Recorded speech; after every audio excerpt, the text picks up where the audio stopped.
All right, let's just get right into it. We're going to investigate a modern mystery, one that you've probably thought about, our collective, and let's be honest, sometimes obsessive fascination with true crime. Why are we so completely hooked on these dark, dark stories? I mean, have you ever really stopped to think about it?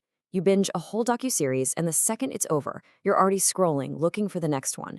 You might tell yourself, oh, it's just a story, but come on, there's this powerful pull that keeps you coming back for more. So what is really going on inside our heads? Well, here's the twist, and it's probably not what you think. It's not just some morbid curiosity. No, the science actually points to something way deeper. At its very core, our brain is running a program, a very primal program that's all about one thing, keeping us alive.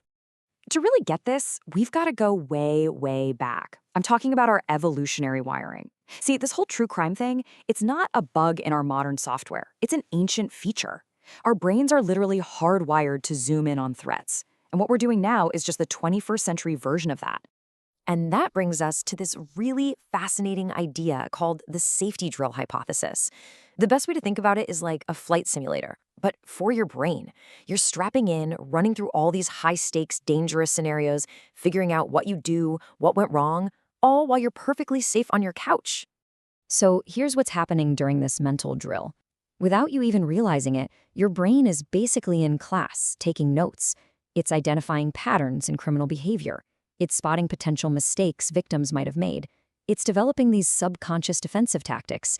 And maybe most importantly, it's sharpening your gut instinct, that little alarm bell that goes off when you sense a red flag. You're literally building a mental survival guide. Okay, so that's the big evolutionary why we do it. But what about the how? That feeling, the gripping, heart-pounding sensation when you're deep into an episode and you just can't look away. Well, for that, we have to look at our own biology. And this right here is the key difference. In the real world, a threat means actual danger, uncontrolled fear, a full-blown fight or flight panic. But with true crime, what you're getting is controlled fear. It's like a roller coaster. You get the adrenaline rush, your senses are on high alert, but deep down your brain knows you are safe. And that control is what allows for this huge sense of release, this catharsis when the case is finally solved. This whole process creates a reward loop in your brain that is, well, it's pretty compelling, almost addictive. Here's how it goes. First, your amygdala, the brain's alarm center, triggers that safe adrenaline rush. Then your higher brain kicks in, and you're intellectually trying to solve the puzzle, right alongside the detectives. Next, the story ends, the threat is neutralized, and you get this wave of relief. And the grand finale? Your brain gives you a little hit of dopamine as a reward for solving the case. It's a cycle that feels really good.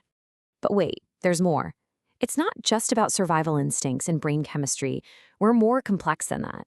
There are these deeper social and psychological forces at play that pull us into.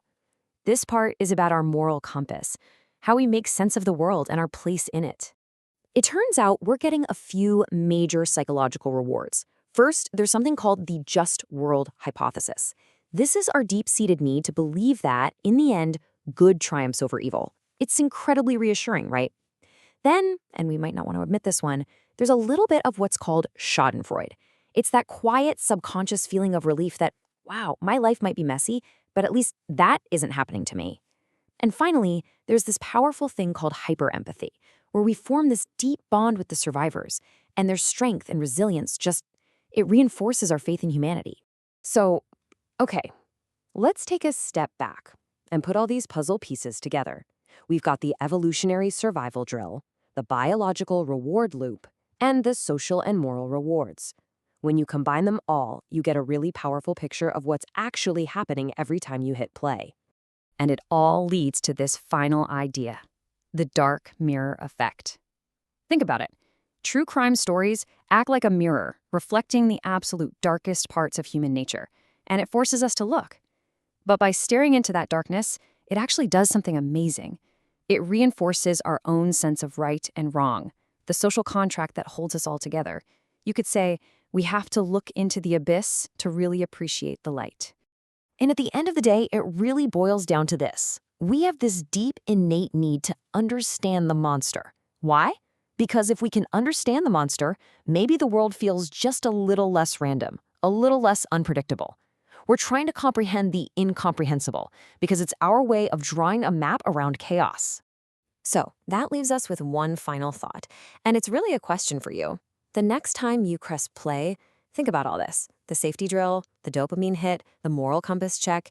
What are you really searching for?